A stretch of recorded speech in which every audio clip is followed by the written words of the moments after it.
Welcome to Music and Medicine. Welcome to Music and Medicine. Welcome to Music and Medicine. I'm your host, Dr. Moshe Lewis.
Welcome to Music and Medicine. I'm your host, Dr. Moshe Lewis. I'm so excited today to be joined by music royalty. Miss Florence LaRue is joining us.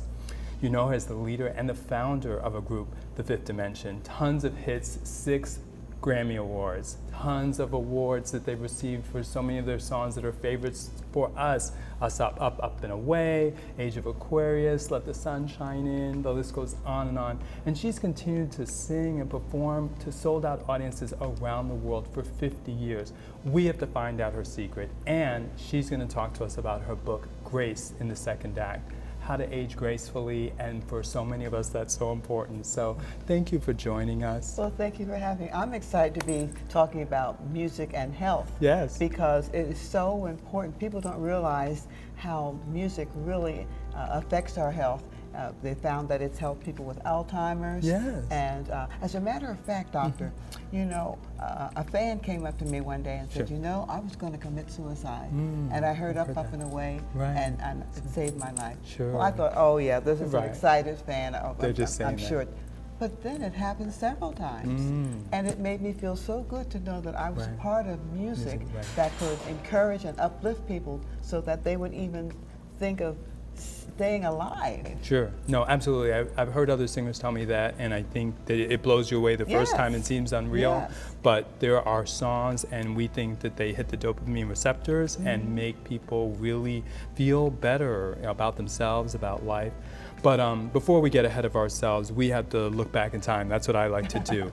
And it's really, in my mind, almost a miracle that you wound up in music, because you initially started in acting. So talk to us about how that transition occurred. Okay, well, you know, I wanted to be an actress. When I was younger, I've always liked music, first of all. Sure, of course. And to this day, I enjoy all genres of music. Sure. But when I was younger, I was a violinist, actually. Okay. And I used to go and hear Eugene Ormandy conduct the Philadelphia Orchestra. Right. You know, we were from, and not so, the family didn't have a lot of money, so I would sit way up in the nosebleed section. But I always enjoy hearing that symphony music. And I think that's been a part of my life, even to this day.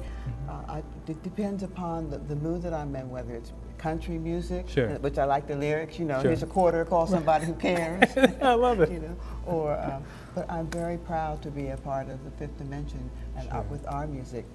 Actually, when I was younger, I wanted to do two things. Sure.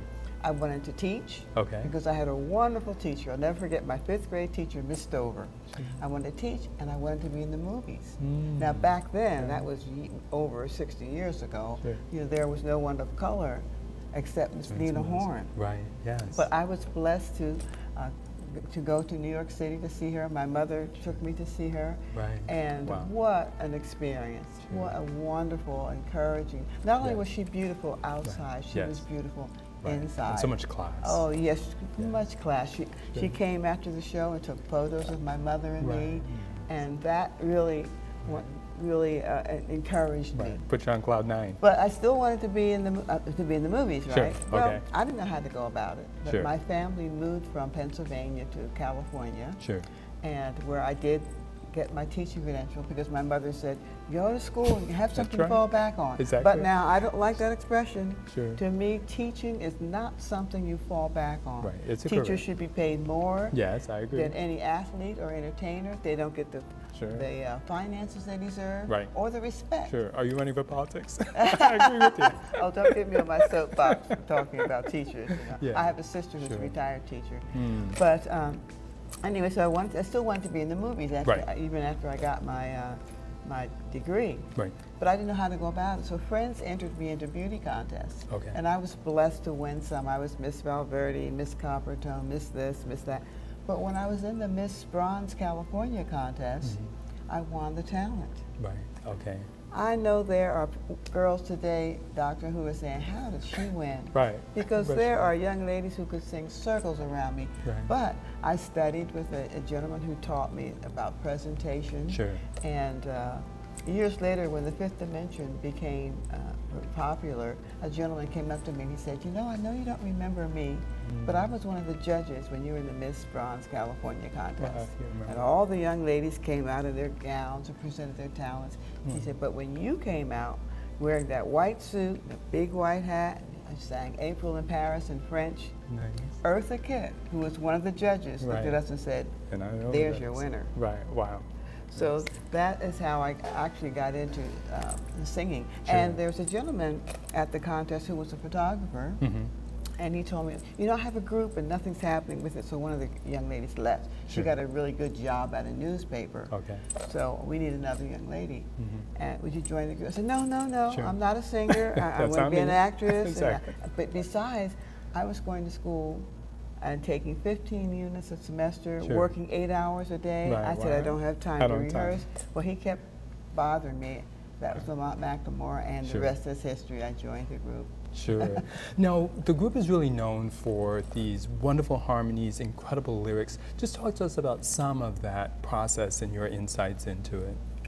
Well, we were, first of all, we were 5 people with 5 very different types of voice. You know, if you're going to have a gospel group, you'll choose 5 gospel singers. Or an R&B group, you'll have 5 R&B. Well, we had a group with 5 very different singers. And we had, as a matter of fact, Ron Townsend, the big guy, he liked opera. And we actually did Vested La Juve in our show. But, so that sort of made the group sound very different. We didn't plan it that way, but we also had very good arrangers. Renee DeKnight, who was an older gentleman who used to sing with the Delta Rhythm Boys, which was a group before our time. But he taught us so much about class and about presentation and about harmonies. And of course, a lot of our success is owed to Mark Gordon, who was our manager, because we were singing Motown music, that was popular. You know, God smiles so bright. You know, we loved it, but he knew that we would never make it because we didn't, as a group, didn't have that sound. So he introduced us to Jimmy Webb, who was peddling his songs, but people really weren't into that kind of music because it was very different. But we worked with Jimmy. We worked with Bob Alcivar, who was an arranger, and Bones Howe, who brought us songs we never would have listened to, like Stone Soul Picnic and things like that. And that's how we got our sound. Today, any group would be amazed and delighted to have 6 or even just 1 or 2 Grammy Awards. Talk to us about how that felt to win Grammys. Oh, we were so excited. Up and Away was nominated, I think, for about 5 or 6 Grammys in one night. So we bought these outfits. We called our Grammy outfits. Sure. Maybe we'll win. Oh, we were so excited. Up and Away was nominated, I think, for about 5 or 6 Grammys in one night. So we bought these outfits. We called our Grammy outfits. Sure. Maybe we'll win one. Sure. Up and Away won 3. Song of the Year, Group of the Year. Yes. It was a wonderful feeling. But you know, Doctor, even better than winning Grammys and with all the awards that we've gotten, what really makes me feel good to this day is the fact that we bring happiness to people. We bring memories. People come to our show, and I tell them I'm 81, and I tell them my age. I would never know that. Oh yes, I'm 81 years old, and they come and they say, "Oh, that song, that was my high school song." Right. You know, and it's such memories. And we have young people that come with their parents and they sit in the show. Oh, I got to hear my parents' old music. Right. After the show, they say, "Hey, you guys were great." Right. So it feels good to bring happiness to people and memories and to encourage people through our music. Sure. Our show's called Music and Medicine. When you hear those words, what does that mean to you? How does it speak to you? It speaks to me volumes because I know how music heals, especially symphony music. You know, it depends upon the music and the mood. Yes. You know, I mean, it's been proved scientifically. Yes, absolutely. That music is healing. Yes, and it's used as therapy for, as we were talking about, a lot of different conditions. Yes. So everybody asks you, and I know from early on you were thinking about how can I sort of share my secrets of getting older gracefully, and here you have a book. Talk to us about some of the thoughts behind writing it and Grace in the Second Act. Yes, well it's called, as I said, Grace in Your Second Act. Right. It's about growing old gracefully, mentally, physically, and spiritually, because you see all those elements are needed. Yes. As women especially, men don't like to admit their age, but especially women, once they get, I'd say around 40, you know, when the teenagers are trying to be older, then when they get older, they're trying to be younger. Right, goes full circle. But you're going to get older, so you may as well embrace it and enjoy it. Don't fear it. But you will fear it if you start getting, quote, diseases that come with aging. And those diseases don't have to come with aging. They come with not taking care of yourself. Yes. I've seen so many people that if they would eat properly, exercise, I mean, we know what to do. Right, but we don't always listen, do we? But we have to do it. Sure. And I can talk about it because I've been there. Right. I was addicted to sugar. Okay. I could not eat a jelly bean. I'd have to eat the bag. Right. I loved Haagen-Dazs ice cream. I'd eat a pint of Haagen-Dazs ice cream with pretzels. Yes. You know? And finally I said, wait a minute. Sure. You know, it may taste good, but what's it doing to my body? Sure, absolutely. And at one time I became borderline diabetic. I said, I'm not having that. So I changed my way of eating, and I don't have diabetes. You know, I'm blessed to be very healthy at 81. Sure. And I wanted to share that with people, so that's why one of the reasons that I wrote the book. Sure. Because people always ask me, well, how do you look? How do you have the energy that you have? Yes. Right. You know, and of course, you know, most people will prepare for their senior years financially. Right. But they don't prepare for them spiritually. That's a good point. And that has a lot to do with it, I tell you. Sure. It doesn't matter what religion you are. I respect all religions. Yes. But people say, how do you look the way you look? God. Sure. God has graced me. To be the glory. With good health. Yes. Absolutely. When people are on the road and traveling a lot, that's one of those areas where addictions can kick in. They've got temptations, they've got a lot of stress. Yes. How do you feel with all the touring and the work that you all did? You were somewhat able to avoid some of that. We used to have a gentleman that traveled with us, our conductor, Rene DeKnight.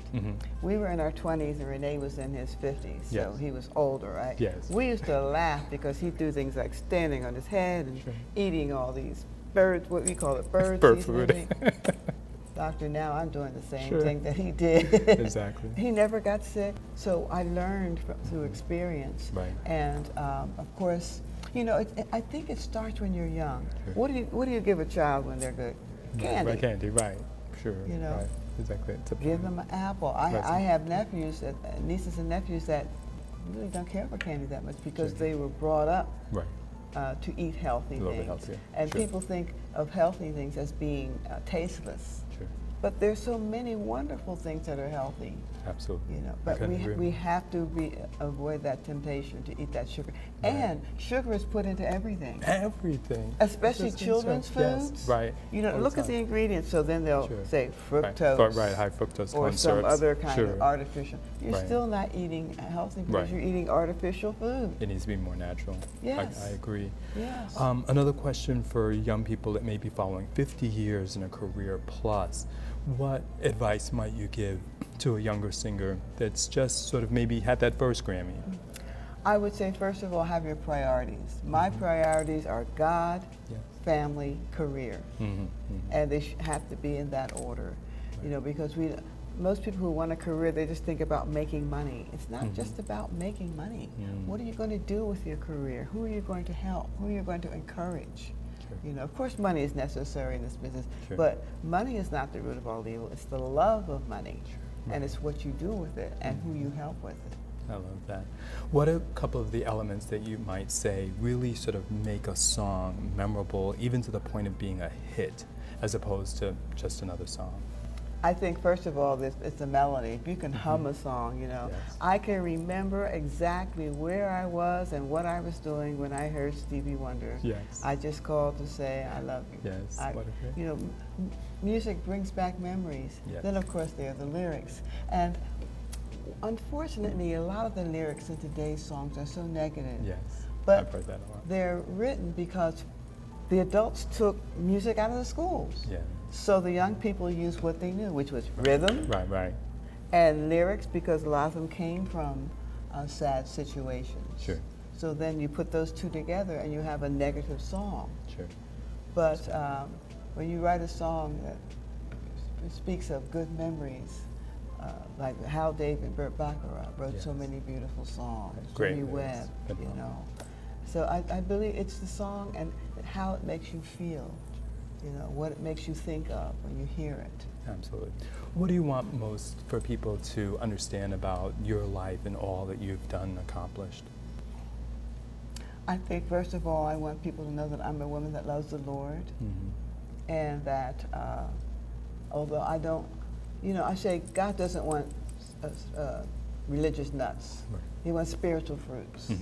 So I try to spread the gospel without preaching to people and let them know that that's why I'm here. That's why I look the way I look, feel the way I look. It is because of God. Absolutely, I love that. Shameless plug for your book, and tell us where we can find more about you. Right now, you can get it on Amazon. Unfortunately, a lot of the bookstores have closed. I haven't done the audio yet, but I'm planning on doing it. Absolutely. And what's maybe one key takeaway that you wish that if somebody were to read this, that they remember or take away? Well, this book is called Grace in Your Second Act, A Guide to Aging Gracefully, Mentally, Physically, and Spiritually. And what I want them to take away is live. Don't just exist. And this is your I love it. Thanks so much. So you've heard it here from Grace LaRue, Miss Florence LaRue, and Grace in Your Second Act. I mean, this is just a wonderful story of a woman who continued to be confident and graceful throughout her entire career, and we've been the beneficiaries. We've had more than 50 decades of hits from the Fifth Dimension and continue to benefit from her wisdom as well as her style. You can see that she carries herself with so much class, and today, at least what spoke to my heart, is that she really identifies God as the leader of her life and what she really sees as her primary priority.